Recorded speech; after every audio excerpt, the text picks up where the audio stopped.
Hi, everyone. I'm Alexandra Uresta, and this is Career Switch Podcast. This show is here to encourage you to take action with whatever career change you've been considering or are working on. In some episodes, I talk to people who've made their own career switch, whether by choice or circumstance. They share the good, the bad, and the truth about their journey, including what worked for them and what didn't. In other episodes, I speak with experts who offer their best career advice on issues that can come up during the process of making a career change. After all, it takes guts to switch things up, and it's not easy. However, it is possible. So, I hope you hear something in this episode, an idea, a suggestion, a piece of wisdom that'll spur you into action with your own career switch, whether it's taking that first bold step or trying something new. Welcome. I'm glad you're here. When I started Career Switch Podcast, I joined a bunch of Facebook groups for career changers to see what issues people are facing when it comes to making their career switch. The number one post I see on these groups goes something like this: I'm so unhappy doing what I do right now at my job, but I don't know what else to do with my career. If you're in the same boat, I can relate. After my own layoff from magazines, I knew one thing. I had to switch industries. Publishing is shrinking, and layoffs at my company had been the norm for years.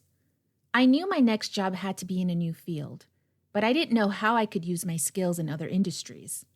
I had been a research editor, aka fact checker, for my whole career. I made sure articles were accurate and free of errors before going to print. What other good-paying industries used fact checkers? I was lost.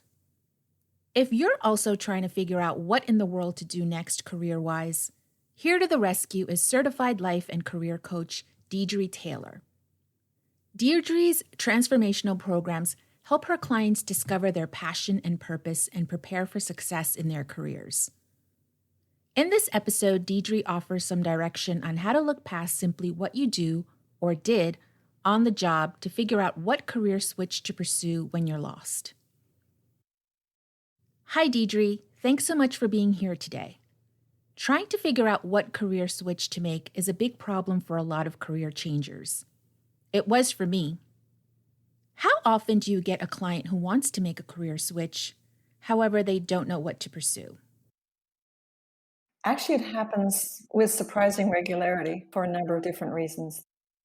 There's so much change in the world today. Businesses are changing. Some industries are shifting. Your industry of publishing is a perfect example. And there really always have been historically times when a technology that was highly valued or a skill set was highly valued is really no longer in demand in the same way. Also, what happens is sometimes people's lives change and they have children or something and they take a break and want to come back and realize they don't want to do what they were doing before. What about when there is an unexpected event such as a layoff and you're caught off guard? Anytime there's a really dramatic event like a layoff, there's an emotional charge with that. It's shocking for many people. Some people expect it, and some people actually welcome it because they sort of saw the writing on the wall and didn't have the courage to make their own change. Then they find that their job has been eliminated in a restructuring and they flounder around for a while, trying to find something similar to what they had before, usually, and then finding there really is no market for that. What we have to have when we're looking for a position is we have to be clear on our skill sets. But we also have to understand marketability and market demand. When there's no more demand for what we've been doing, then we're forced to find something else, and that's hard. There's bound to be a period we call resistance where there's some anger and sadness and blaming and processing of the past. A big mistake people make is to get a bad resume out as quickly as possible and just start firing off job application after job application online, and or taking a job that is absolutely the wrong job for them and being shocked to find themselves back in the same situation 6 months or a year later and having to go through the whole thing again. So deep breath.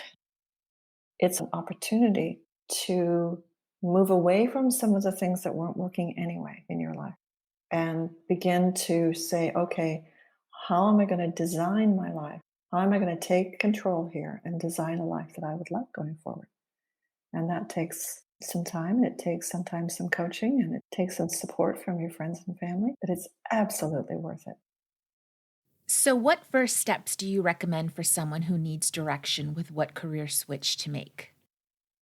I recommend people start with a pretty deep self assessment about their strengths. And I define strengths as the crossover between what am I really, really good at? We get good at lots of things in the course of a professional life, but what am I best at? Combined with what do I most enjoy doing? What do I really love? So, what are those things that when I'm doing them, I lose track of time? I feel really great. Now, sometimes people aren't really even sure what those are. So then I suggest that you start with an accomplishment that you're proud of. Think of something that you feel really good about from any point in your career. And think about what did it take to get that done? What skills did I use to get that done? And out of those skills or those competencies, which do I most enjoy doing and which would I be happiest continuing to do? So we can use you as an example, Alexandra. You were a fact checker in a magazine environment, and the demand, the changes in the publishing industry, especially for magazines, very, very dramatic changes going on. Yes, that's right. I actually survived about 10 rounds of layoffs at my company before my time was up. As the fact checker, I had to make sure articles in every issue were accurate and up to date. I had to research any facts that were used in our stories, such as statistics. I also had to contact the people we had interviewed for the articles and make sure the information we had attributed to them was correct. If anything was off, I'd make the necessary corrections to ensure there were no errors before we went to print. So the next step is to go a little deeper to say, okay, what does it take to be good at being a fact checker? So in your case, for example, you are a fact checker, but that requires research and curiosity and tenaciousness. And going a little deeper requires interviewing people. So that's the next level is to take the strength and then you take it apart and say, okay, what are the elements that make me good at what it is that I do? And then the third part, of course, is where in the world might I reapply those? At the top level for you is where else in the universe might there be a demand for fact checking?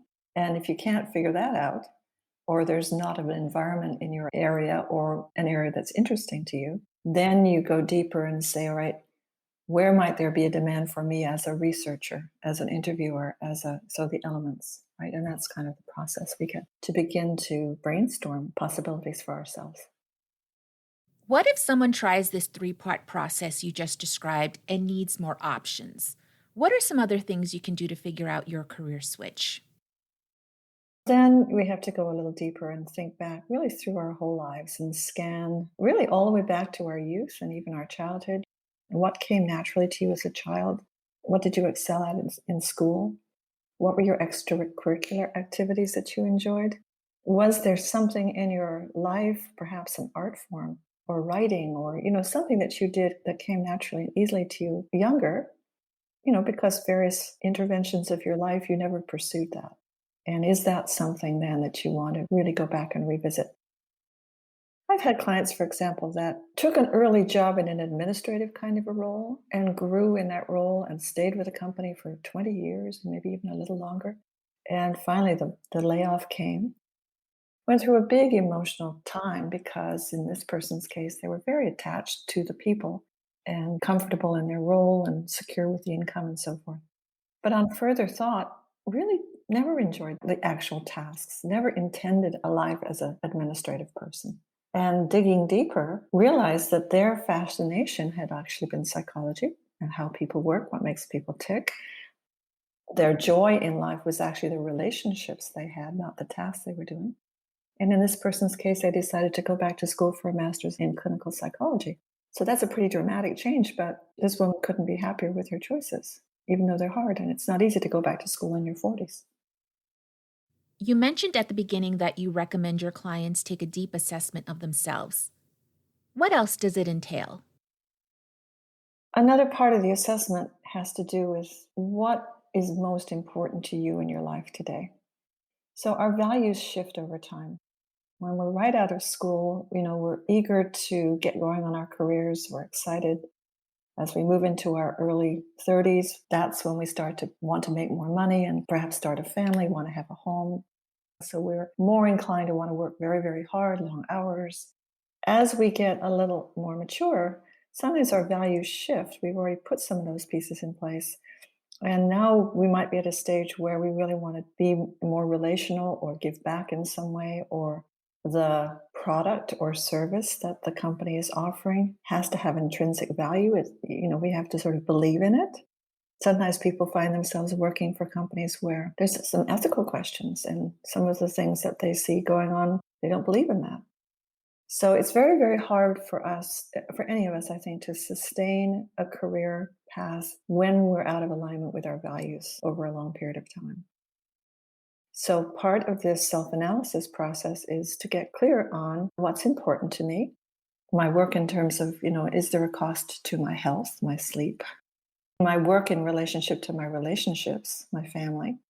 Is there a relationship in terms of the money-time balance? Some jobs, you work 60-hour weeks. You make good money, but at what cost? There's no time to enjoy. I work with quite a few people who come to the realization that the fabulous job they had as a young person traveling all over the world and changing time zones and all of that, they're now much more interested in being in a community and staying put. So that's one example. So once you've done the self-assessment, what are the next steps? Well, it's one thing to get clear on what you would love in an ideal world. Unfortunately, the voices of doubt come up. I just need money. I just need a job. One thing I want to say to your audience is that it's very important to focus your thinking on the what would I really like, and what am I good at, and what are my values, and not try to figure out the how am I going to do this in the first moment. First of all, let's get clear on what would be ideal. Now, once you're clear, then we do have to address the how. What steps can I take to get from here to there? So you need to start thinking about, if you look at those skills, what professions, what professional environments have a need for those kinds of skills? So it becomes a research project. It becomes a series of conversations. Sometimes it's online research in the beginning. You want to start out by looking for what's the low-hanging fruit. What do I mean by that? So you were fact-checking in a particular environment, happened to be publishing. So what are the close-in industries related to magazines that might also require your skill set? So you start with sort of the things close in, and then you go in concentric circles out from there. By concentric circles, let's think of a farther out. You could have considered a government role, gotten your civil service license, done the test, and applied your skills in some sort of government agency that does fact checking, let's say. What else should you keep in mind? The other things that you want to make sure that you're looking at is, do you want to work in a big corporate setting again, if you come from that world? Or would you prefer a smaller company, a startup company? So you want to think about size. You want to think about the length of your commute. How far out do you want to go? Are you willing to move? And they'll evolve. You may not know them all at once, so have patience with yourself. But you want to think about these things. And then if you know anybody else who's had a career change, it's very comforting and helpful to reach out and just have some conversations with people who've done it, who are on the other side, who've actually made the switch. It's important to understand that when you make a career change, the traditional job search tools become less and less effective. Essentially, our job boards and our recruiters are set up to put a round peg in a round hole. Job boards, particularly, it's a set of keywords. The people who are looking at those resumes that come in are looking for someone to meet, check, check, check, check, all the things on the job description. By definition, if you're making a job change, an industry change, a career change, you're not going to have all of them as written, right? You're going to be looking for someone to take a chance on you, someone who can make the translation from you were really good at doing this in this environment, and with very little upstart and learning curve, you're going to be very good at doing it in this, because you have strong skills and you have strong soft skills and you're a quick learner, and because you're committed and passionate and all those things. Those soft skills really only get communicated in conversations with people. So the amount of networking that you have to do when you do a job change goes way up. And consequently, the length of time for your search can go way up. Put a date on the calendar and go for it 100% for your ideal role until that date. If you have to have money coming in at that point, that's the point where you look at the B role or the C role and you do whatever you have to do, but you never start looking for what it is that you'd really love to do. Allow yourself to be surprised. Sometimes in conversation, when we just say, this is what I'm good at, this is what I love, this is the values that are important to me today, this is the size of company, and I'm hoping to find something within a 20-mile radius of my home, or working from home 3 or 4 days a week, or whatever it is that you've laid out for yourself. People sometimes surprise you and they'll say, well, have you ever thought of, or maybe you should talk to my friend so and so. Or my husband's mother runs a company that could be really use someone like you. You never quite know where it's going to come from. I call it the power of loose connections. I certainly learned about some options as to what I could do with my skills by networking with former magazine fact checkers. For example, one had gone into academia, so I explored that avenue by teaching a fact checking course. I hadn't even considered teaching until I spoke with that former colleague. However, the difficult part I found about networking was when I reached out to new people in other industries because the first question they usually asked me was, "What are you looking to do?" It was hard for me to answer since I thought it was a bad idea to tell someone who I didn't know that I was lost, then ask them for help. So, how can someone handle that question, "What are you looking to do?" when networking with new people? It really doesn't have to be scary. Early on, it's just important to recognize that it is a research project that you're undertaking here, not a job search at this stage. So you want to tell people you're exploring a number of options. You don't need to have a set answer. You do need to say, for the last few years, I've been doing this, that, and the other thing, and I'm really good at this and that. And I'm really proud of a couple of things that I've done. But my industry is shrinking, or it no longer holds so much interest for me, or, whatever your story is. And so I'm looking at a number of options and I'm talking to people really to help me with that exploration because I know I have a lot of strengths as a researcher. I'm tenacious. I know that I am very comfortable reaching out to strangers and asking them hard questions. And I'm a very good fact checker. I'm also a good editor. So you lay out what you're good at, what you love. And I'm looking actually to talk to people about which kinds of industries might value those kinds of skill sets. The most important thing about networking, it's a conversation for information, advice, and referrals. We call it AIR, advice, information, referrals. And you start with information. Tell me about your industry. Tell me about your journey. How did you get doing what you're doing today? What do you like about your company? Is it growing? What do you like about your industry? In your industry, is there any position that you can think of or kinds of positions that use people with the kinds of skill sets I have? Not that I'm expecting you to know of an opening, but just, do you have any advice for someone like me? Have you ever been through a career change? Do you know anybody who has who might offer some help to me? Is there somebody else that you think it would be really valuable for me to talk to or who would be mutually, I like these words, mutually valuable for us to know each other? I don't expect them to know of a job for me at this stage. I'm just exploring options. So that's kind of the tone. You let one person lead you to another person. Okay, great. To wrap up, what last advice can you offer our listeners who are trying to figure out their career switch? I personally have been through 3 complete career reinventions. So I speak from depth of experience.